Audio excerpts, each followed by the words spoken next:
Muy buenas noches, queridos hermanos. Vamos a ver hoy un versículo más de Segunda de Pedro en las Escrituras. Pero antes de ver a Pedro, vamos a recordar nuestra frase, la del comienzo de toda charla que yo hago. La palabra hablada solo queda completa en el oído del que la entiende. Qué importante que es entender. Así que si la Escritura nos dice, si nos falta entendimiento hay que pedirlo. Porque el Señor no dejó su palabra para que no entendamos, sino para que la entendamos. Así que si usted carece de entendimiento de muchos aspectos, pida, se le dará. Claro que pedimos, dice Santiago, pedimos y pedimos mal porque pedimos para nuestros propios intereses. Esto sería pedir algo no para nosotros, sino para Él. ¿Por qué? ¿En qué se glorifica? Veíamos en Juan. ¿En qué se glorifica el Padre? En que sus hijos le den gloria conociéndole cada vez más. Y esa es la mayor gloria que Él recibe. Por eso anhela que le pidan esto. El que Él pueda ser conocido. Que despierte en nosotros toda la capacidad por gracia y por la fe que nos ha dado. Esto es tan importante porque es el proyecto y el propósito del Espíritu Santo todos los días de nuestra vida hasta que nos vayamos. Dios no nos tiene acá para hacernos sufrir. Alguno piensa eso, está equivocado. Él no nos tiene para hacernos sufrir, ni mucho menos. Él nos tiene acá porque sabe que el sufrimiento es el precio de pasar de la oscuridad a la luz. Eso es. Y yo con esto quiero contarles, antes de ir a Pedro, así brevemente, quiero contarles un sueño que tuve hace 40 años y comprendí esto. De pronto, lo he contado muchas veces y me sigue tan presente el sueño y tan explícita la enseñanza que la tomé en serio para todos los días. Yo estaba acostado durmiendo, vino el sueño y en el sueño yo vi que yo era como una alfombra arrollada. Miren qué sueño, ¿eh? Y el Señor entonces era como una alfombra que mitad estaba arrollada para acá y la otra mitad para acá. Vi un dedo con una manga blanca que entendí que era el Señor. Yo le había pedido ser purificado, limpiado, cuántas cosas más. Porque yo estaba un poco cansado de mí mismo. Cuántas veces uno se propone algo y cuando cree que lo va a conseguir, otra vez. Y tiene el riesgo de caer en la condenación y esto. Entonces, Señor, cuanto antes apura la obra que has comenzado. Pero si la apura, te revienta. Te revienta. Así que yo vi ese dedo con la manga blanca que entendí que era el Señor, que era como que contestaba a mi sueño o a mi petición. Abrió para un lado, después vino, abrió para el otro. Y yo miré como si fuera así, mi cuerpo hecho una capa de colchón, así como de una berenjena. ¿Vieron la berenjena blanda? ¿No? Todo así como si fuera carne de berenjena. Y de pronto veo que se mueven gusanos. Cantidad de gusanos. Horribles. Fue tal el pánico que yo recuerdo como un grito así en el sueño. Señor, sácame esto. No puedo yo sobrellevar esto. Todo mi carne, mi cuerpo, mi ser, era todo gusano. Y estaban los gusanos, dueños de casa. Así que luego vi la misma mano que vino con una pinza, tomó la pinza la cabeza del gusano, tiró del gusano y cuando el gusano iba a salir, ustedes saben que los gusanos se prenden en la carne, se prenden en la parte de abajo y están tan agarrados que no los vas a sacar enteros. Así que el gusano estaba ahí y yo pegué un grito cuando él lo quiso arrancar. Lo soltó, el gusano volvió a su lugar y comprendí que él iba a hacer la obra y que iba a tardar muchos años en poder eliminar esos gusanos. Porque yo me iba a resistir a que los matara así nomás, porque había que hacerlo. Sin embargo, yo entendía que había que hacerlo y que lo hiciera. Y cuando entonces él comenzó a hacer, yo no soporté ni siquiera que me quite un gusano. Otra vez entonces se cerró de un lado, del otro, el mismo dedo. Yo desperté y entendí que iban a pasar muchos años, y de esto hace unos 40 años que le estoy hablando. Muchos años para que él pudiera hacer la limpieza de la inmundicia y el pecado que mora en mí y en cada ser humano. Así que esta intelección, esta comprensión me hace en cada momento, cuando viene la prueba, cuando viene el dolor, cuando viene una contrariedad, cuando pasa algo, pareciera que es el Señor que está trabajando con un gusano para arrancarlo. Y después que lo tira, es que justo era el tiempo que ese ya tenía que ser arrancado. Y viene la liberación. ¿Cuántas cosas tenemos en el camino de lo andado que podemos recordarlo como que eso fue antes, ya no está más? ¿Sí? Pensalo, hermano. ¿Cuántas cosas? Y a través de los años vas a tener muchas más contabilizadas. Esto que me dolió tanto fue antes, fue allá. Ahora el Señor está tratando con otro gusano en mi vida. O sea, porque no entendemos la dimensión del pecado, nunca la alcanzamos a comprender. Pero es algo horrible, algo horrible. El Señor nos dejó caer hasta las profundidades de la maldad. Fuimos impregnados de la personalidad diabólica y nacimos así. Y Él bajó, cuando dice bajó a los infiernos, no es que Jesús fue allí donde estaban los demonios en medio de las llamaradas quemando a los condenados. Bajó a los infiernos. Simplemente el bajar a los infiernos en la Escritura nos da a entender que Jesús se hizo hombre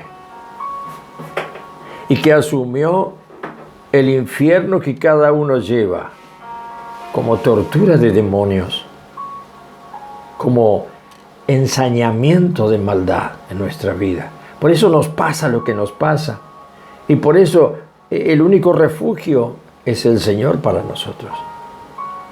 Y vivimos como si, ay Señor, evita que me pase esto, evita. Bueno, no vas a ser purificado, nunca. Empezá a enfrentar lo otro. Como por ejemplo, arremeté, si el Señor ya lo dijo, que Él nunca te va a poner una prueba sin la gracia suficiente para que la puedas pasar y sobrellevar. Así que hay un reposo para el pueblo de Dios que es Él, en la fe y la esperanza de que Él se encarga de nosotros. Pero no hagamos nada por arreglar nuestra vida. Déjale, ya va a venir con la pincita y vas a pegar el grito. Y Él te va a escuchar y te va a hacer caso como me hizo a mí, lo dejó ahí. Hoy digo, Señor, si lo hubieras arrancado en aquel momento, quizá hoy ya no lo tenía. Pero tanto que duele, tan aferrados estamos a esa carne como seres con la esencia carnal, y por eso dice la Escritura, el hombre es carne. Así es. Esto quería contarlo porque salió al caso, salió al paso también. Vamos a Pedro y vamos a ver algo interesante esta noche. Dice, después que consideramos el otro día el versículo 18, y nosotros oímos esta voz enviada del cielo cuando estábamos con él en el Monte Santo. Pedro está argumentando ahora, que no está con cuentos de viejas, que no está con imaginaciones, sino que directamente él habla de lo que vio y vivió en el Monte de la Transfiguración, junto a sus dos compañeros, Juan y Santiago. Pero ahí, si usted quiere verlo, eso lo tiene en Lucas 28, en Mateo 17, la transfiguración es algo fantástico. ¿Por qué existe ese pasaje? Tiene que meditarlo, pensarlo, preguntarle al Señor y tratar de aceptar que usted está destinado a subir a ese lugar.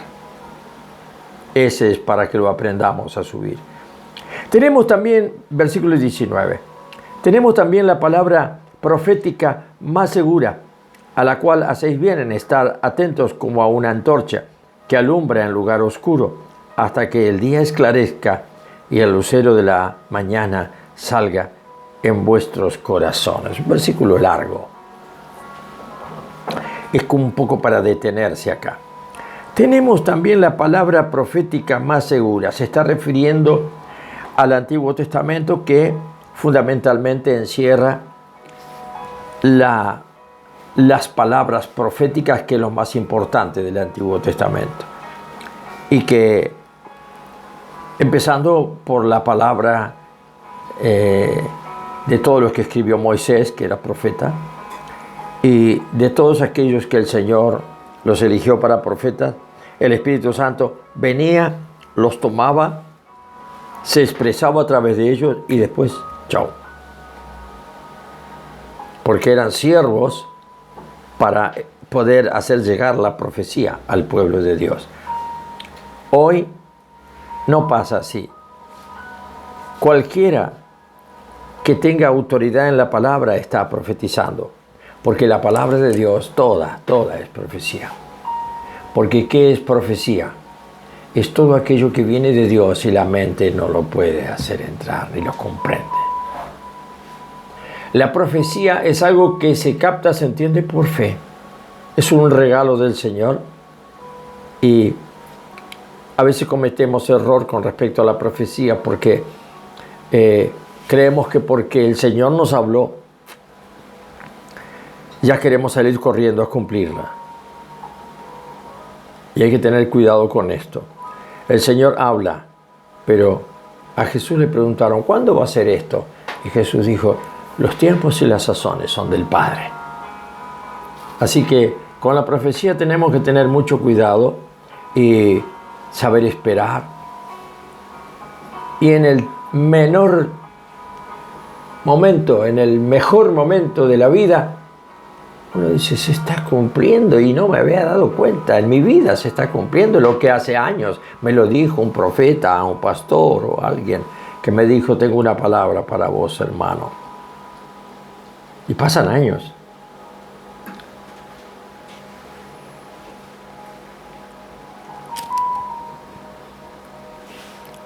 Yo tengo, con respecto a lo que es profecía, tengo un lindo testimonio, te lo voy a contar rápido. Eso fue mi gran maestro, el pastor Dr. Edward Miller, que ya falleció hace varios años. Él contaba que él era un pastor joven y Dios le habló y le dijo que lo iba a mandar a China de misionero. Entonces, qué bárbaro. Pensó en que lo primero que tenía que hacer era prepararse. ¿Y de qué manera? Empezó a estudiar chino, el idioma. Ya quería enseguida ayudarle a Dios que iba a mandarle a China. ¿Yo qué debo hacer? Sí, Señor, lo menos que puedo hacer es aprender chino. Y la cultura china y todo Él la creyó. El desenlace de todo esto, y lo hago así, sintético. Pasaron los años y se olvidó de que el Señor le había hablado. Pero sin querer, en plena persecución china, en donde los cristianos no podían hacer ni reuniones, ni culto, ni nada, él se encontraba en China y había sido invitado a ir a China para hacer un culto en la orilla del mar, en los montes. Así que la única manera que tenían para poder llegar un grupo a un lugar era un cajón de muertos. Lo pusieron a él en el cajón de muertos y lo llevaron como a un muerto, no sé cuántos kilómetros hasta la orilla del mar. Y era una compañía grande de chinos, todos cristianos. Y en vez de enterrar al muerto, lo destaparon y se sentaron todos a escuchar su predicación. Pero habían pasado 30 años de que él recibió esa profecía. Él lo contaba esto como: déjele a Dios que obre y guarde en su corazón lo que él le dice.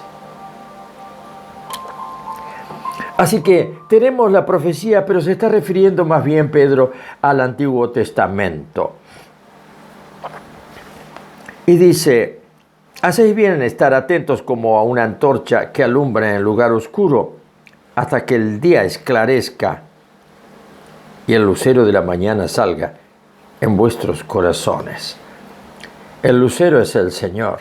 Y si el Señor ya ha llegado a nosotros, ya tenemos la luz suficiente para estar con santo temor bajo el poder de la profecía.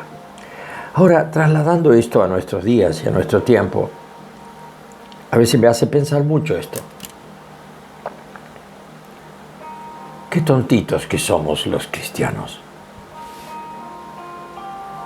Fíjese, un libro como este, de tapa negra, es lo más seguro que tenemos. Con esto rompemos la expectativa de la ciencia. Con esto destruimos el avance histórico de la penetración al desarrollo personal. Con esto nos quedamos miles de años atrás de la corriente de grandes cambios que tiene el mundo en este momento. Hay momentos en que a mí me viene pensar, y para pensar no hay que hacerse mucho problema, hay que pensar. Y yo pienso y digo, qué miseria que nosotros tenemos como valores humanos. Para el mundo no valemos nada, porque nuestros valores tienen miles de años, son estáticos, no progresan ni cambian. Con una Biblia somos obcecados. Ni siquiera queremos cambiar, porque decimos que no nos hace falta cambiar. Últimamente me enteré que hay un círculo evolutivo aún en las religiones cristianas.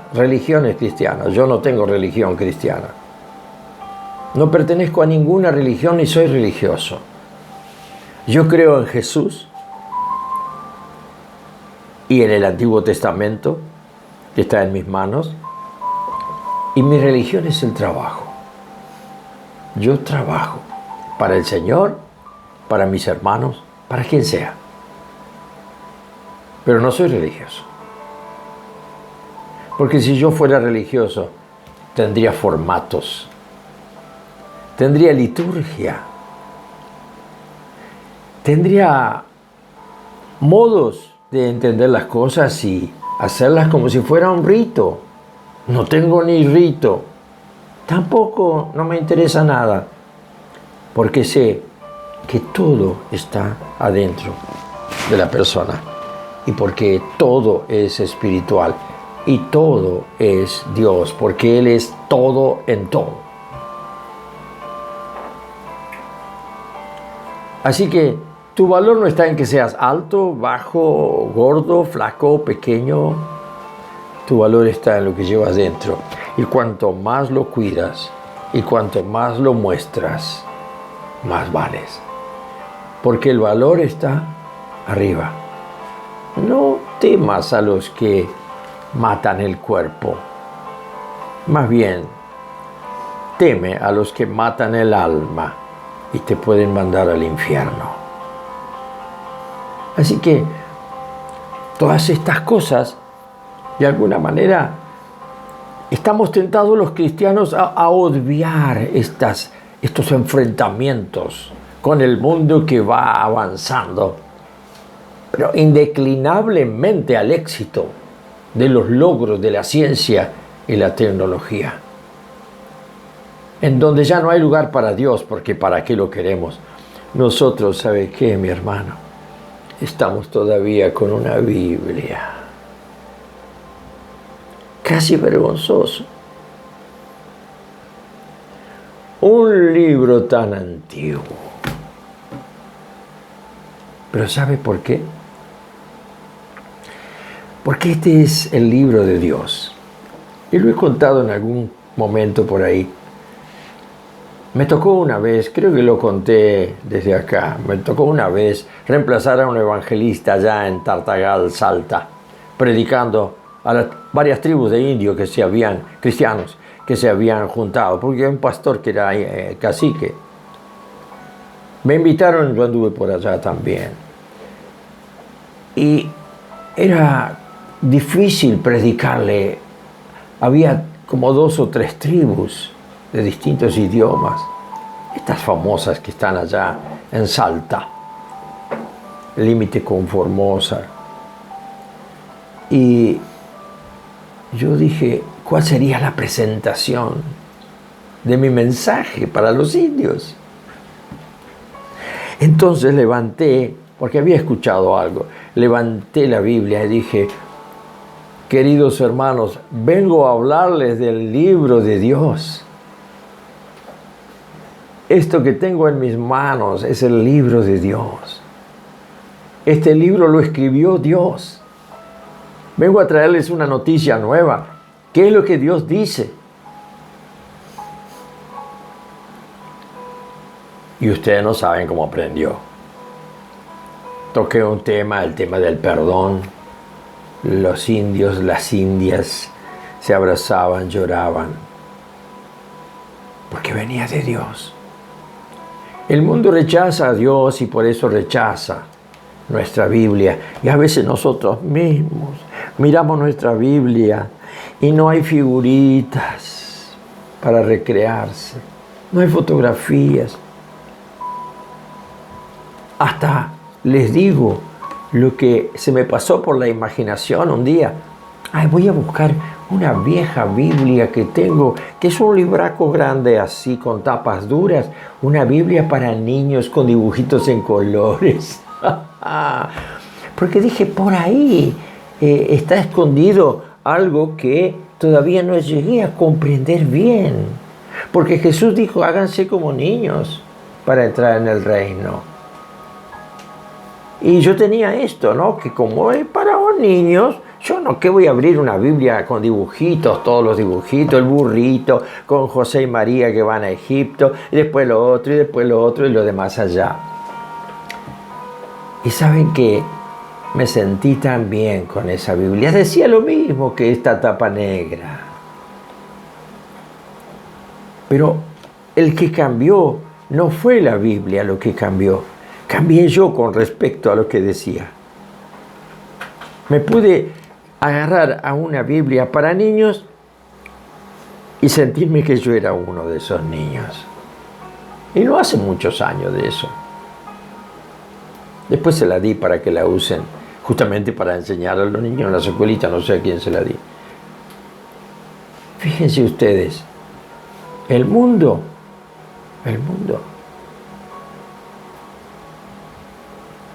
no sé cuántos calculamos en este momento, pero yo me animo a decirles que andamos por los 9.000 millones de habitantes, si no más. No 9 millones, 9.000.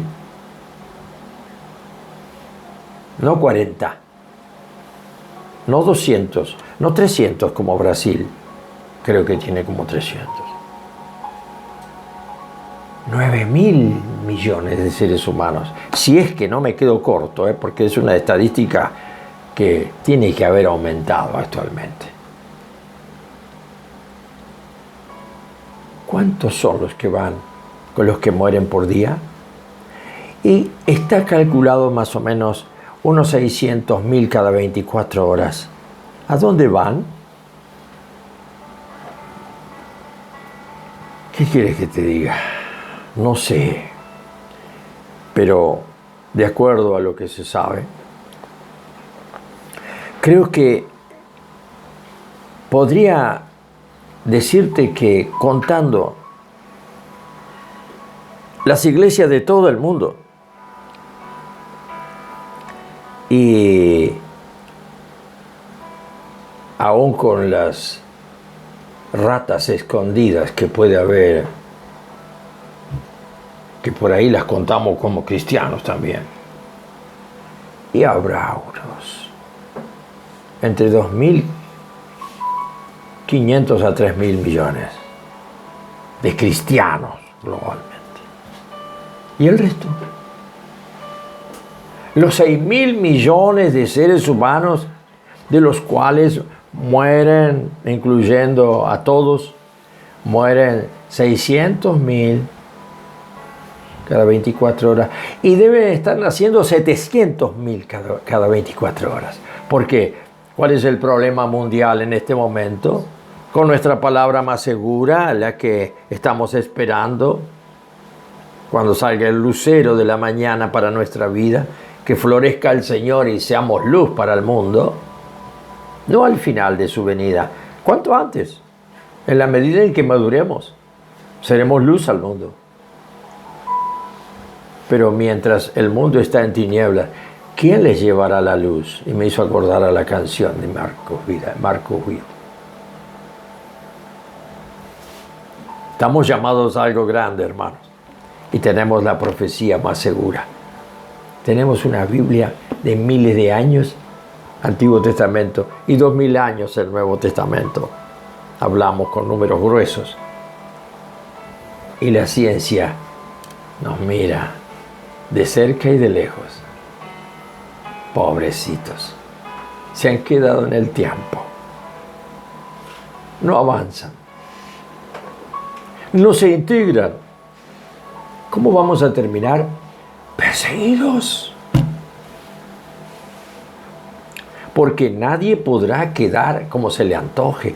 Todos tendrán que llegar a la no a la unidad de la fe, sino a la unificación tipo estándar de un ciudadano modelo para poder estar integrado a un mundo que cambia todos los días. Y nosotros, con un libro tapa negra, gris o blanca, como te guste, el mismo libro, con el mismo contenido, con las mismas frases, con los mismos versículos. Todos los días vas al mismo versículo o vas a los versículos que ya conoces. Pero el centro de tu vida tiene que ser esto. ¿Sabe por qué? Porque como yo le prediqué a los indios, este es el libro de Dios. Y Dios no cambia. Dios es ayer, hoy y por los siglos. Siempre el mismo y siempre fiel. Que el Señor te bendiga en esta noche.